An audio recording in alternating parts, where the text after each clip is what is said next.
Hello नमस्कार दोस्तों। चरक medical lecture में आपका स्वागत है। उम्मीद है आप स्वस्थ और अच्छे होंगे। चलते हैं एक नए टॉपिक की ओर। आज का टॉपिक है गोइटर। गोइटर क्या होता है, या क्यों होता है, या कितने प्रकार का होता है, इसके लक्षण क्या है और कारण, इसे विस्तार से समझेंगे। गोइटर एक ऐसी स्थिति है जिसमें थायराइड ग्लैंड का आकार बढ़ जाता है। थायराइड ग्रंथि हमारे शरीर के मेटाबॉलिज्म, वजन, दिल की धड़कन और ऊर्जा को नियंत्रित करती है। इसे गोइटर कहा जाता है। उम्मीद है आप दोस्तों समझ गए होंगे। अब चलते हैं इसके लोकेशन की ओर, या कहाँ स्थित होता है।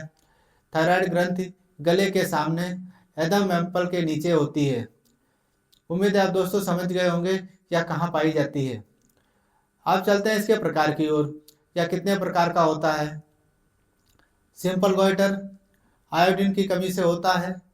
हार्मोन सामान्य हो सकते हैं। टॉक्सिक गोइटर थायराइड हार्मोन ज़्यादा बढ़ने लगते हैं, जिसे हाइपरथायरॉयडिज्म से जुड़ा हुआ होता है। नॉन टॉक्सिक गोइटर्स हार्मोन सामान्य हो सकते हैं, सिर्फ सूजन होती है। मल्टीनोडुलर गोइटर्स थायराइड में कई गांठें बन जाती हैं।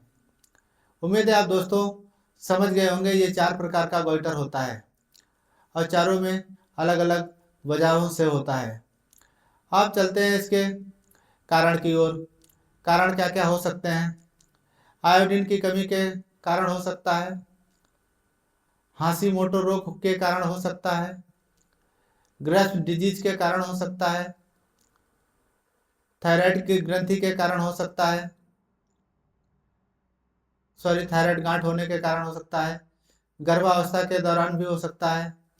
कुछ दवाइयों के साइड इफेक्ट के कारण हो सकता है, और रेडिएशन एक्सपोजर के कारण भी हो सकता है। ये इसके कुछ महत्वपूर्ण कारण हैं जिनके कारण आपको गोइटर्स हो सकता है। अब चलते हैं इसके लक्षण की ओर। लक्षण क्या क्या हो सकते हैं। गले में सूजन या गांठ का होना, निगलने में परेशानी होना, सांस लेने में दिक्कत महसूस होना, आवाज़ का भारी हो जाना, थकान महसूस होना, वजन बढ़ना या कम होना, दिल की धड़कन का तेज होना। ये इसके कुछ महत्वपूर्ण लक्षण हैं जिनसे हमको ये अनुमान लगा सकते हैं कि हमें गोइटर्स की प्रॉब्लम है अथवा नहीं है। अब चलते हैं इसके डायग्नोसिस की ओर। क्या क्या टेस्ट कराएं जिससे हमें ये डायग्नोस हो जाए कि हमें गोइटर है अथवा नहीं है। तो फिजिकल एग्जामिनेशन पहले डॉक्टर करेंगे। दूसरा ब्लड टेस्ट में थायराइड में T3 T4 TSH का टेस्ट कराएंगे। अल्ट्रासाउंड गले का कराएंगे अथवा थ्रोट का।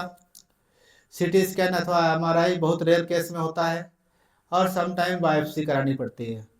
ये कुछ महत्वपूर्ण एग्जामिनेशन होते हैं जिनसे आपको ये पूरा डायग्नोस हो जाता है कि आपको गोइटर की प्रॉब्लम है अथवा नहीं है, या नॉर्मल सूजन है। अब चलते हैं इसके ट्रीटमेंट की ओर। ट्रीटमेंट में क्या क्या दे सकते हैं। इलाज कारण पर निर्भर करता है कि उसका कारण क्या है। आयोडीन की कमी होगी अगर, तो आयोडीन युक्त नमक का सेवन करना है और डाइट में सुधार लेना है। हार्मोन की अगर समस्या प्रॉब्लम निकलती है तो थायरोक्सिन दवाइयाँ, एंटी थायरोक्सिन ड्रग्स आते हैं, उनका सेवन करना है।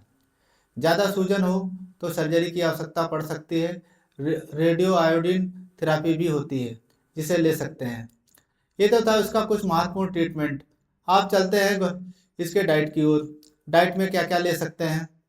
आयोडीन युक्त नमक का सेवन करें, दूध दही का सेवन करें, अंडे का सेवन करें, समुद्री मछली का सेवन कर सकते हैं। ज़्यादा पत्ता गोभी, सोया बिना डॉक्टर की सलाह से ना लें।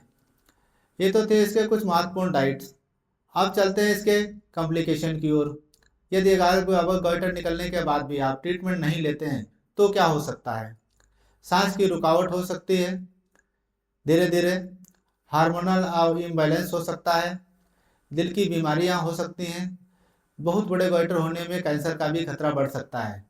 ये थे इसके कुछ महत्वपूर्ण कॉम्प्लिकेशन यदि आप इसका ट्रीटमेंट नहीं लेते हैं तो। आप चलते हैं इसके बचाव की ओर। बचाव में क्या क्या कर सकते हैं। आयोडीन युक्त नमक का सेवन करना है, नियमित जांच कराएं, समय पर इलाज अवश्य कराएं। ऐसी विशेष जानकारी के लिए चैनल को लाइक और सब्सक्राइब करो।